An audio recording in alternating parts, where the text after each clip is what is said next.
Halo teman-teman, perkenalkan nama saya Muhammad Albir, saya dari kelas C Ilmu Politik UIN Syarif Hidayatullah Jakarta. Hari ini saya akan bawakan studi kasus tentang kudeta militer di Myanmar pada tahun 2021 yang berkaitan dengan materi The Search and Partial Retreat of Democracy, yang artinya kebangkitan dan kemunduran sebagian demokrasi. Langsung saja ke daftar isi bahasan saya. Yang pertama saya akan membahas latar belakang demokrasi Myanmar.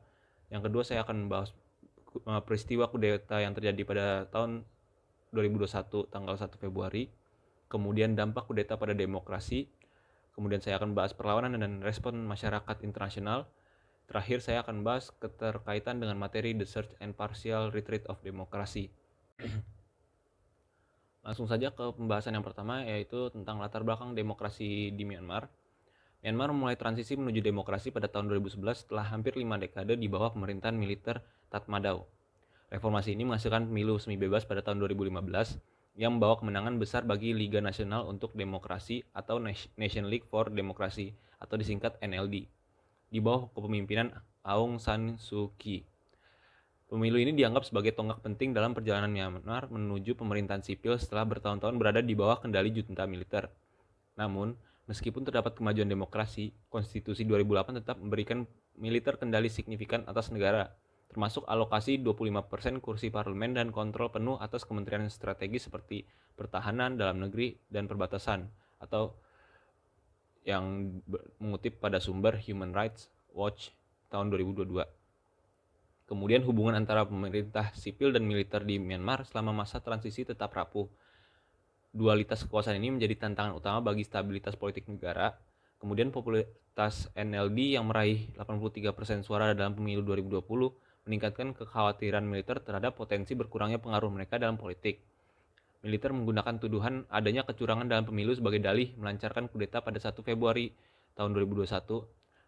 Dan meskipun tidak ada bukti yang kuat mendukung klaim tersebut, kudeta tersebut tetap dilaksanakan oleh militer Myanmar, yang mengutip dari sumber Al Jazeera tahun 2021. Kudeta ini tidak hanya mengguncang stabilitas politik Myanmar, tetapi juga memicu protes besar-besaran dari masyarakat melalui gerakan pembangkangan sipil atau Civil Disobedience Movement (CDM).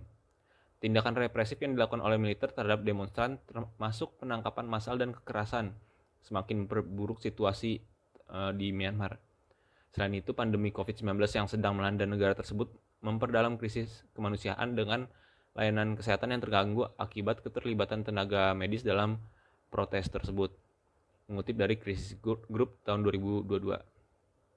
Dalam perspektif teori hubungan sipil militer, mengutip dari Samuel P. Huntington, menyatakan bahwa keberhasilan transisi demokrasi sangat bergantung pada kemampuan institusi sipil untuk mengendalikan militer. Di Myanmar, lemahnya kontrol sipil, ketergantungan pada militer untuk stabilitas nasional, dan dominasi militer dalam ekonomi serta politik telah menghalangi terciptanya demokrasi yang stabil. Dan kudeta ini menegaskan tantangan besar yang dihadapi negara-negara berkembang dalam membangun institusi demokrasi yang kokoh. Lanjut ke pembahasan berikutnya tentang peristiwa kudeta pada tanggal 1 Februari tahun 2021. Pada tanggal 1 Februari ini, militer Myanmar melancarkan kudeta dengan menahan Aung San Suu Kyi, Presiden Win Myint, dan sejumlah pejabat tinggi Liga Nasional untuk Demokrasi atau NLD. Militer yang dikenal sebagai Tatmadaw menuduhnya ada kecurangan dalam pemilu November 2020 sebagai alasan utama dalam kudeta ini.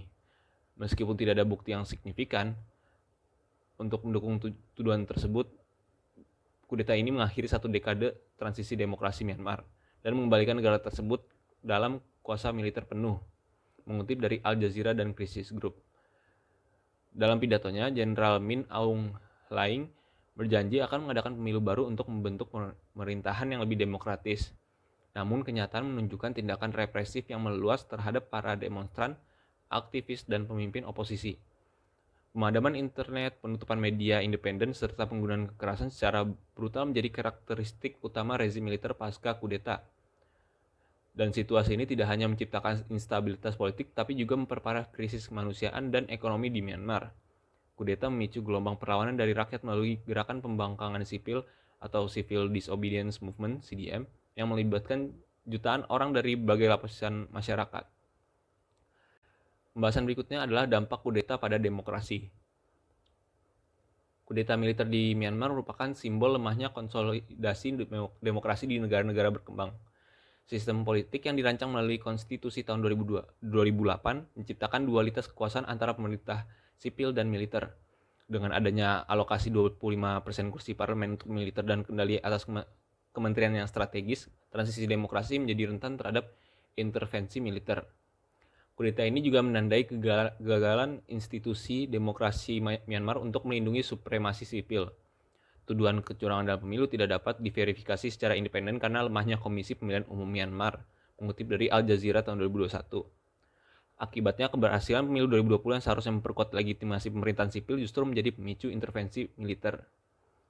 Menurut teori transisi demokrasi yang dikemukakan oleh Guillermo O'Donnell dan Philippe Schmitter, transisi yang tidak disertai konsolidasi institusional akan mudah tergelincir kembali ke otoritarianisme. Kasus Myanmar menunjukkan bahwa kontrol militer yang kuat atas politik dan ekonomi menjadi hambatan utama bagi tercapainya demokrasi yang stabil. Selanjutnya ke pembahasan keempat, yaitu perlawanan dan respon masyarakat internasional. Setelah kudeta, Myanmar melakukan perlawanan melalui protes massal dan gerakan pembangkangan sipil yang dijelaskan sebelumnya. Dan protes ini melibatkan pekerja sektor publik, tenaga medis, dan pelajar. Namun respon militer sangat represif dengan ribuan orang ditangkap dan ratusan lainnya kehilangan nyawa. Protes ini mencerminkan ketidakpuasan dalam terhadap dominasi militer yang telah lama mengendalikan kehidupan politik Myanmar.